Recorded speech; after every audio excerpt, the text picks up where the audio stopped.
My dad called me the biggest disappointment at Easter brunch. So I left with nothing and built a $90 million company he just applied to clean. Please take a second to support our channel, hit subscribe and drop a comment saying where you're watching from. You're part of this story too. Easter Sunday 2018.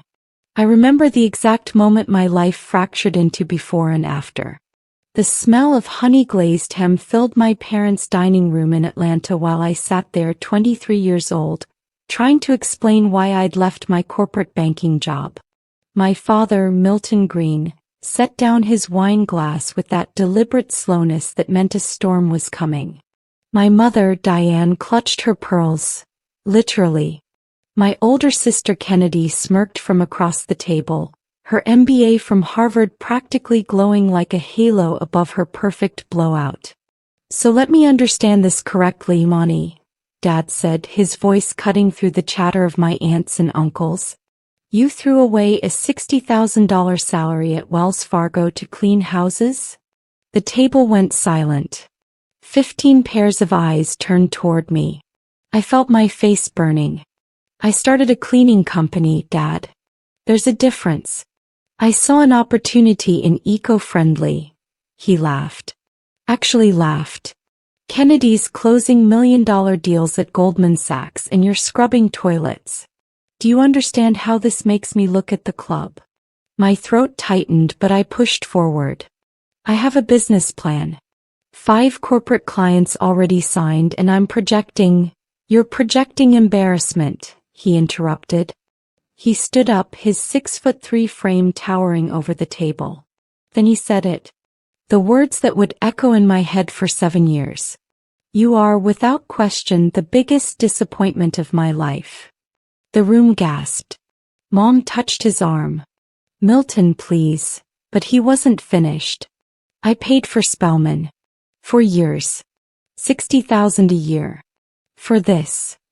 I don't remember standing up. I don't remember grabbing my purse or walking to the door. What I remember is Kennedy's voice following me. Oh, come on, Imani. He's just being honest. Maybe if you actually listen to advice instead of thinking you're some entrepreneur genius. I turned around in the doorway. My whole family was staring. My grandmother, my 3 uncles, 2 aunts, my cousins. All watching my humiliation like it was dinner theater. Fuck this, I whispered. Then louder, fuck all of this. Grandma Margaret gasped. Dad's face went purple. Get out of my house. Gladly. I walked out into the Atlanta heat, my Easter dress sticking to my back, mascara running down my face. I sat in my 2008 Honda Civic, the one Dad called an embarrassment, in the driveway, and I made a promise. A vow so deep it felt like carving words into stone. I would never speak to them again until I proved every single one of them wrong. My phone buzzed immediately. Kennedy, dramatic much? He's right though. Come back and apologize. Delete. Mom, sweetheart, you know how your father gets. Just say you're sorry. Delete. Even my Aunt Carol, this is why you need a man to guide you. Pride goes before a fall. Delete. Delete. Delete. I drove to my studio apartment in East Point, sat on my futon and opened my laptop. My business bank account showed $3,847. My personal account showed $892. My pride? Somehow that was still intact. Barely. But intact. Monday morning, 5:47 a.m. My alarm screamed and I dragged myself from the futon that doubled as my bed and my office couch. I had 4 houses to clean that day and my body already ached from Saturday's work. But I'd made that promise. Every toilet I scrubbed, every floor I mopped, every window I squeegeed until it gleamed. It was all ammunition. My first client was Mrs. Patterson, a white woman in Buckhead who'd hired me through a Facebook ad. Oh, good you're here, she said, not looking up from her phone. The master bathroom is disgusting. My son had friends over. The bathroom looked like a crime scene. But I cleaned it. I cleaned it until it sparkled. By client 3 my knees were screaming. By client 4 I was fantasizing about ibuprofen. But I was also planning. Every drive between houses I was cold calling property management companies. Hi, my name is Imani Green and I run EcoClean Solutions. We specialize in green cleaning products for commercial spaces. 97 calls that week. 97 rejections. But on call 98 something shifted. Actually, the woman on the phone said, "We just fired our current service. They used chemicals that triggered our tenants' asthma. Can you come by tomorrow?" That contract was worth $4,200 a month. One apartment complex. 12 units. I hired my first employee, Shanice, a single mom from my neighborhood who needed flexible hours. Then another. Then 3 more. By December 2018, 8 months after that Easter from hell, I had 14 employees and $47,000 in monthly revenue. I still lived in that studio apartment. Still drove that Civic. But I was building something. Christmas came and went. My phone stayed silent. Good. I wanted it that way. March 2019. Exactly 1 year after Easter. I was sitting in the lobby of the Piedmont building, wearing a thrift store blazer and my most confident smile, waiting to pitch to the property manager of Atlanta's 3rd largest commercial real estate firm. My hands were shaking. This contract would be worth $32,000 monthly. It would change everything. Miss Green. The receptionist gestured me forward. "Mr. Richardson will see you now." Thomas Richardson was 50-something, white, expensive suit. He looked at me like I was there to clean his office, not pitch to him. "You're young," he said. Not a question. A judgment. "I'm 24, sir. But my company has maintained a 98% client retention rate over the past year. And we've reduced chemical usage by 80% compared to traditional services. Here's our portfolio." I slid the folder across his massive desk. He didn't open it. "I'll be frank, Ms. Green. We've used Patterson Commercial Cleaning for 15 years. Why should I risk switching to, what was it? EcoClean." This was the moment. I could feel it. Because Patterson uses chemicals banned in 12 states. Because 3 of your tenants filed complaints last month about respiratory issues. Because I'm hungry enough to give you service they stopped caring about a decade ago. His eyebrow raised. "You did your homework." "I do more than homework, Mr. Richardson. I build relationships." Silence. Then, 1 building. 3-month trial. "Screw it up and we're done." I shook his hand, walked calmly to my car and screamed. Actually screamed with joy. Then I called Shanice. "We got it. Call everyone. We're going out for wings tonight." That night, surrounded by my small team at JR Crickets, I felt something I hadn't felt since Easter 2018. Pride. Real, earned, untarnished pride. My phone buzzed. Unknown number. I ignored it. Later, checking voicemail. "Imani, it's your mother. Your father wants to talk. Please call." Delete. June 2019. Business was exploding. We'd added 4 more commercial clients and I'd just signed a lease on a small office in College Park. Nothing fancy, just 3 rooms and a bathroom, but it was mine. I was on the floor assembling IKEA furniture when my phone rang. Kennedy. I stared at her name on my screen. 15 months of silence. My finger hovered over decline, but curiosity won. "What do you want?" "Hello to you too," she said, that condescending tone I knew so well. "I'm calling because Mom's worried about you. Mom has my number." "Don't be childish, Imani. Look, Dad overreacted at Easter. We all know that. But this silent treatment is ridiculous. We're family." I sat back against the wall, surrounded by half-built furniture. Did he apologize? Silence. Did he, Kennedy? You know how Dad is. He's not going to grovel. But he's willing to let you come to his birthday party next month if you... What? Apologize for leaving? Apologize for building a business. Apologize for cursing in front of Grandma Margaret. For making a scene. For being so damn stubborn. There was the real Kennedy. Always Dad's lieutenant. I'm hanging up now. Wait. Jesus, Imani. Fine. I'll tell you the real reason I called. I heard you're doing well. The cleaning thing. The way she said cleaning thing made my jaw clench. It's called EcoClean Solutions. We're on track to hit $1 million in annual revenue this year. Another silence. Then, good for you. Seriously. Maybe I was wrong. But something in her voice felt off. Like oil on water. Pretty on the surface but wrong underneath.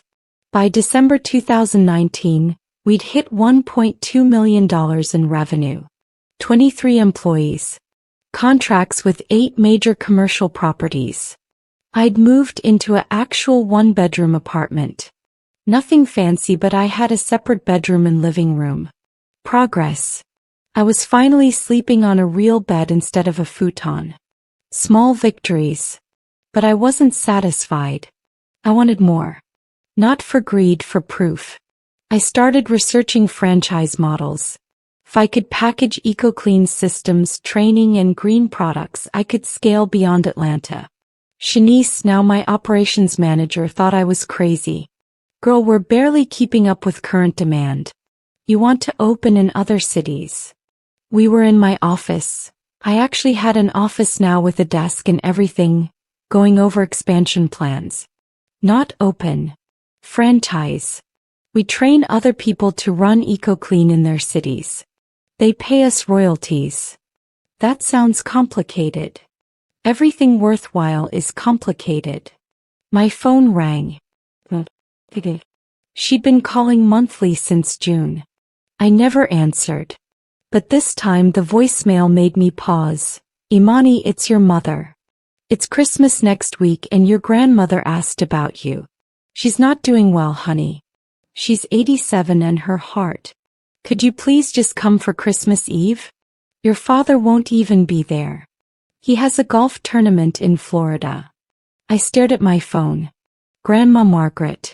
She'd always been different from the others. She'd hugged me when I left on Easter, whispered, "Go prove 'em wrong, baby," in my ear. I called back. Mom answered on the first ring. Imani. I'll come for Grandma. 2 hours. That's it. Oh, sweetheart, thank you. Kennedy will be so happy. Kennedy will be there. Well, yes, it's Christmas. 2 hours, Mom. Only for Grandma. I hung up before she could respond. What the hell was I doing? Christmas Eve 2019. I pulled up to my parents' house in Cascade Heights, my stomach in knots. Same house, same manicured lawn, same feeling of never being enough. But I'd promised Grandma. I knocked instead of using my old key. Mom opened the door, eyes already tearing up. Oh, Imani, you look so thin. Are you eating? I'm fine, Mom. Where's Grandma? The house was decorated like a magazine spread. Expensive. Perfect. Suffocating. I found Grandma Margaret in the den, wrapped in blankets despite the Georgia winter being mild. Her face lit up when she saw me. There's my entrepreneur, she said, arms open. I hugged her and she felt smaller than I remembered. Fragile. Tell me everything, baby. I heard you're doing big things. For 30 minutes I sat with her, describing the business, the contracts, the expansion plans. She held my hand and smiled. Your grandfather started with nothing too. Sold vegetables from a cart. Built 3 grocery stores by the time he passed. You got his spirit. Then Kennedy walked in. She looked different. Thinner. Tired. Dark circles under her eyes despite professional makeup. Well, the prodigal daughter returns. Grandma shot her a look. Be nice, Kennedy. I am being nice. I'm just surprised she's gracing us with her presence after almost 2 years. I stood up. You know what? This was a mistake. Sit down, both of you, Grandma commanded. We sat. Kennedy, you're jealous. Monty, you're stubborn. Both of you need to grow up. Kennedy's face flushed. Jealous? Of her? Yes, jealous. Because she's doing what she loves and you're miserable at that fancy job. The air left the room. Kennedy's mouth opened and closed like a fish. I'm not miserable. I just made VP, and you take pills to sleep and drink to forget. Grandma's voice was gentle but firm. I may be old, baby, but I'm not blind. Kennedy's eyes filled with tears. She grabbed her purse and left without a word. The front door slammed. I sat there stunned. After Kennedy's dramatic exit, Mom brought out dessert, pretending everything was normal. But I saw her hands shaking as she cut the sweet potato pie.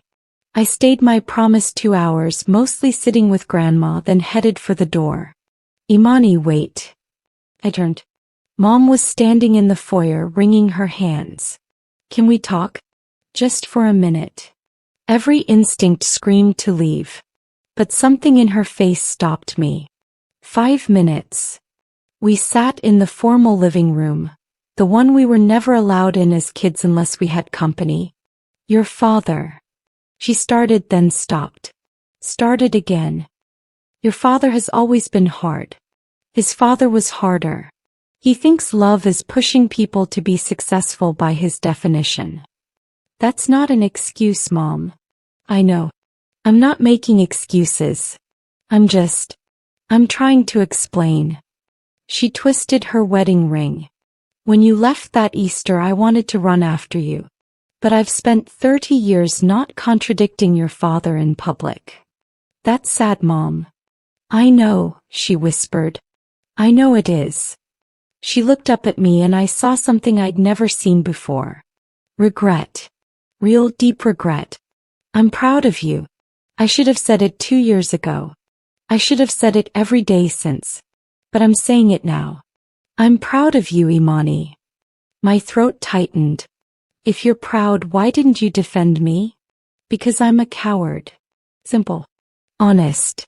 Devastating. We sat in silence for a moment.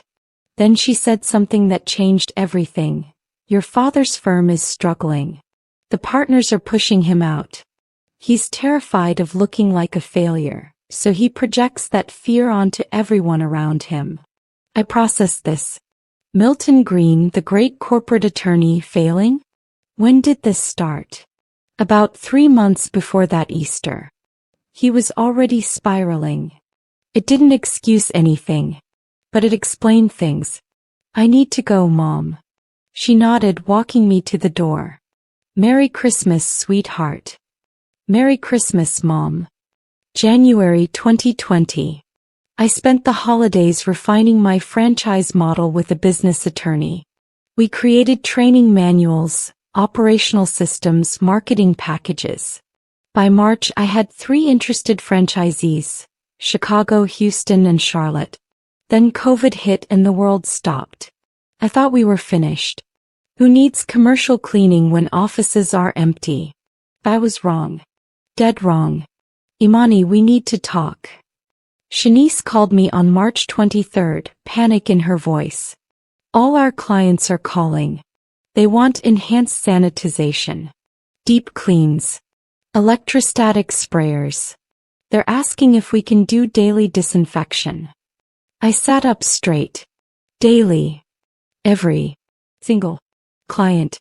They're freaking out about the virus. This was it. The pivot moment every entrepreneur dreams of and fears. I had $87,000 in the business account. I could play it safe or I could bet everything. I called every employee. I need you to trust me. I'm buying electrostatic sprayers, hospital-grade disinfectant and protective equipment. We're becoming a COVID response cleaning service. Within 2 weeks, we'd retrained everyone. Within a month, we had 12 new contracts. By June 2020, our monthly revenue hit $340,000. The phone wouldn't stop ringing. Schools wanted us. Medical offices wanted us. Grocery stores wanted us. Shanice walked into my office. We'd moved to a bigger space in April, with a bottle of champagne. Girl, guess what? What? We just hit 10 million in annual revenue projection. I stared at her. 10 million. 10 million dollars. I laughed, then cried, then laughed again. We were doing it. Actually doing it. My phone buzzed. Kennedy, heard you're doing COVID cleaning. Congrats. Goldman laid me off. Can we talk? I stared at the message for a long time, then put my phone face down on my desk.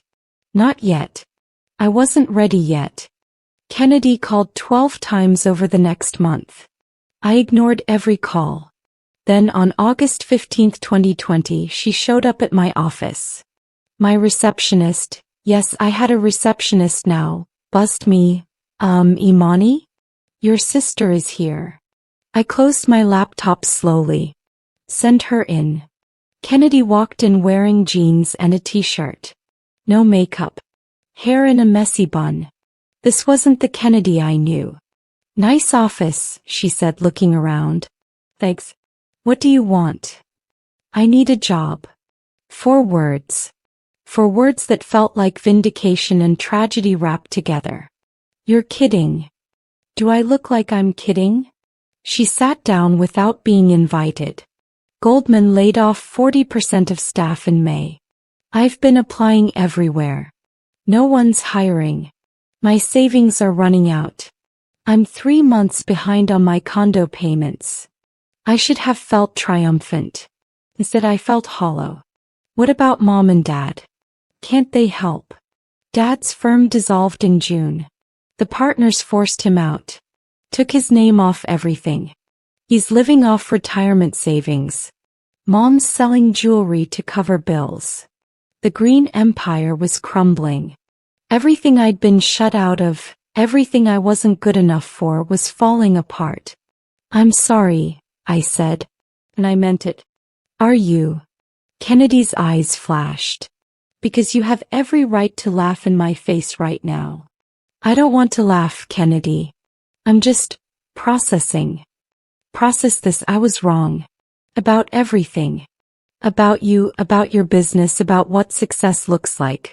I spent 6 years climbing a ladder that was leaning against the wrong building.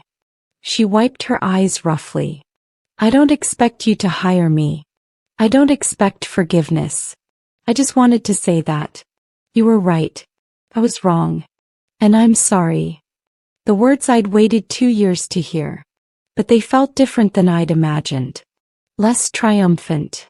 More sad. What position are you applying for?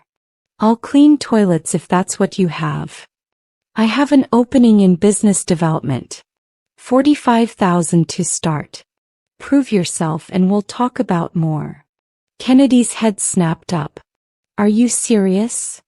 Dead serious. But Kennedy, if you ever treat my staff the way you treated me, you're fired. No second chances. Deal. We shook hands. And maybe, just maybe, something started to heal. Kennedy started in September 2020. He was good, really good. Whatever Harvard taught her about deal structure and negotiation translated perfectly to franchise sales. By December, she'd helped close 5 new franchisees. We were on track to hit $25 million in revenue by end of year. On December 18th, my phone rang. I'd been expecting this call for months. Ever since Kennedy told me about his firm collapsing. My finger hovered over decline. Then I answered. Hello. Imani. His voice was different. Smaller somehow. It's your father. I know. Silence. Then, can we meet? Just you and me. Why? Because I owe you a conversation. We met at a coffee shop in Midtown. Neutral territory. He was sitting at a corner table when I arrived and I almost didn't recognize him. He'd aged a decade in 2 years. Gray hair, thinner face, cheap suit. The mighty Milton Green looked mortal. "Thank you for coming," he said as I sat down. "I almost didn't. I wouldn't have blamed you." He wrapped his hands around his coffee cup. "I've been thinking about what to say for months. How to explain. How to apologize. I rehearsed whole speeches. And now that you're here, all I can say is, I was wrong. Completely, devastatingly wrong." I waited. He continued, "When my firm started failing, when the partners started pushing me out, I felt like I was drowning. Everything I built, everything I used to measure my worth was disappearing. And instead of dealing with that, I took it out on you. On Easter, I saw you making a choice I was terrified to make, starting over, taking risks, and it enraged me. Because you were brave enough to do what I never could. That doesn't make what you said okay. Nothing makes it okay, Imani. Nothing. You're not my biggest disappointment. You never were. I'm my biggest disappointment. I built a life on other people's definitions of success, and when it crumbled, I had nothing left. No identity. No purpose. You built something real. Something that matters. Something that survived a pandemic while my 30-year career collapsed in 3 months. By March 2021, EcoClean Solutions had 37 franchises across 18 states. Revenue hit $43 million. We'd been featured in Forbes, Black Enterprise, and Entrepreneur magazine. I was invited to speak at South by Southwest about pivoting during COVID. On April 15, 2021, 3 years to the day after that Easter, something extraordinary happened. My HR director walked into my office with a peculiar expression. "Imani, we just received an application I think you need to see." I took the paper. Read the name. Laughed so hard I nearly fell out of my chair. Diane Green. Position: administrative assistant. My mother had applied to work for me. I called her immediately. "Mom." "Oh, Imani. Did you get my application?" I wasn't sure if I should apply directly or, "Why are you applying to work here?" Silence. Then, "Because I need a job. Because I want to understand what you built. Because I want to finally support you the way I should have 3 years ago." "What about Dad?" "Your father and I are separating. Not divorcing, just separating. He's moving in with his brother in Florida to figure himself out. I'm staying in Atlanta and I need to support myself. I never worked outside the home, Imani. I don't have skills like you and Kennedy. But I can answer phones and organize files, and I promise I'll work harder than anyone." "Mom." "Stop. I'm sorry, I know it's presumptuous, Mom." "Stop. You're hired."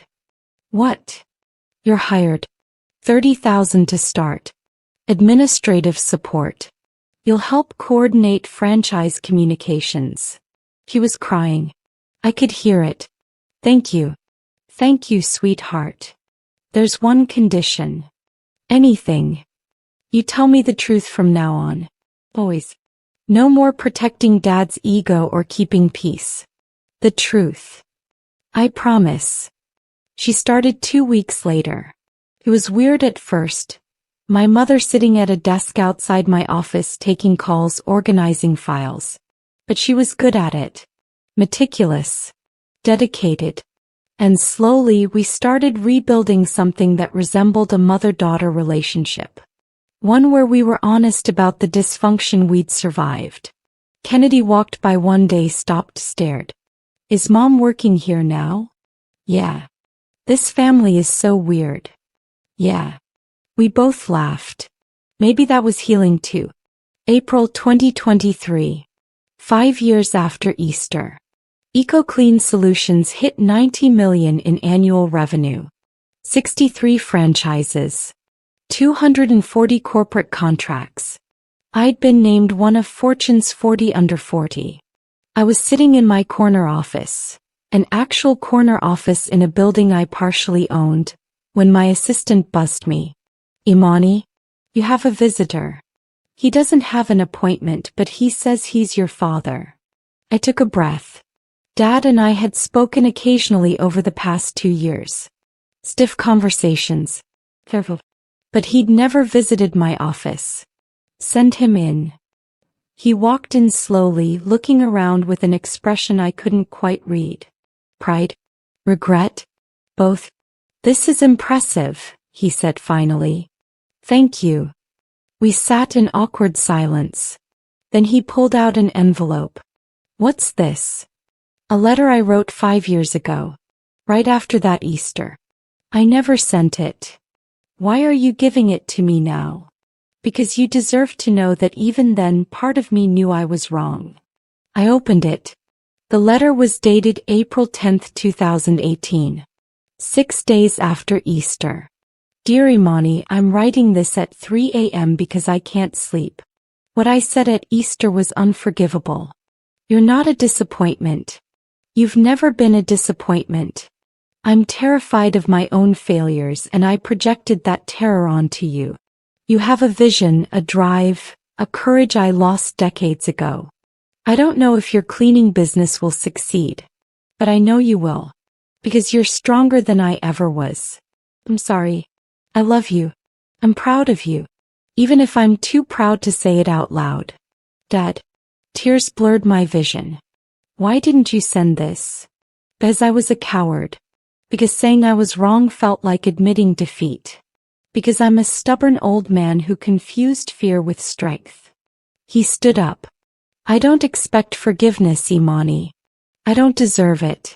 But I need you to know. Watching you build this, watching you succeed despite everything I said, despite everything I put you through. You're the bravest person I know. We stood there, father and daughter, separated by 5 years of pain and pride. Then I did something I never thought I'd do. I walked around my desk and hugged him. He hugged back and I felt him shaking. I'm sorry, he whispered. I'm so sorry. I know, Dad. I know. That night I stood on my apartment balcony, a penthouse now in Midtown, and looked out at Atlanta's skyline. I thought about that Easter 5 years ago. About being called a disappointment.